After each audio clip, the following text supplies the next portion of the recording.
आपले जे अग्निशमन अधिकारी परशुराम जाधवजी आहेत त्यांनी पत्र दिलं. मागच्या सभेमध्ये हा विषय आलेला, तेव्हा आपण चौकशीसाठी तो विषय स्थगित ठेवलेला आणि एक म्हणजे महिनाभराच्या कालावधीनंतर तो परत विषय आला. त्याच्यामध्ये सन्माननीय जे आपले अधिकारी आहेत अग्निशमनचे, त्यांनी पूर्ण त्यांच्या लेखी एक पत्र दिलं ज्याच्यामध्ये त्यांनी पूर्ण खुलासा दिला जो त्यांच्यावर जी तक्रार करण्यात आलेली त्या संदर्भात.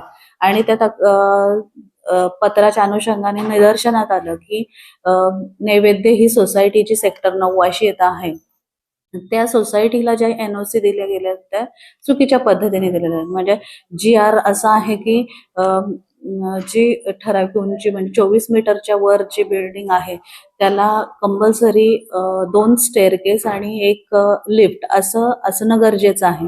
त्या बिल्डिंगमध्ये तशा पद्धतीने म्हणजे फायर एनओसी देताना ह्या गरजेच्या गोष्टी आहेत आणि त्या न देता एखाद्या अधिकाऱ्यांवर दबाव आणून मग ती एनओसी द्यायला भाग पाडलं गेलं आणि त्याच्यानंतर ही बिल्डिंग उभी राहिली. आज कुठल्याही नवी मुंबईकर जनतेचं घर तोडावं किंवा अशा पद्धतीची कुठल्याही लोकप्रतिनिधीची मानसिकता नाहीये. आणि असं असताना जेव्हा आपण म्हणजे गरजेपोटी घर किंवा इतर गोष्टींसाठी प्रयत्न करतोय की ते कायम व्हावेत आणि एखाद्या बिल्डिंगला त्वरित एका दिवसात त्याच्यावर म्हणजे लेटर दिलं जातं, त्याच्यावर चौकशी म्हणजे पाहणी केली जाते, CC दिले जातात आणि एनओसी ही फायर ओसी एका दिवसात दिल्या जातात.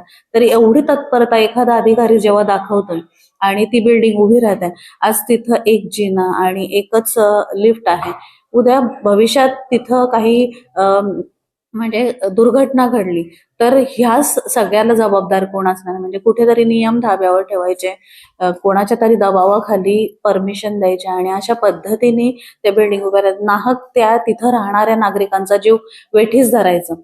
तर ह्या संदर्भात ही चर्चा होती आणि जे अधिकारी सन्माननीय किकांजी जे ADDPचे अधिकारी आहेत जे शासनाकडून इथं आलेले होते तर त्यांना त्यांच्या मूळ जागी परत पाठवावं आणि त्यांच्यावर पूर्ण चौकशी ह्या तक्रारी नुसार करावी आणि अशा पद्धतीने किती त्यांनी CC दिलेले आहेत आणि किती नवी मुंबईकर नागरिकांचा जीव आज वेठीस आहे हे चौकशी होणे गरजेचं आहे.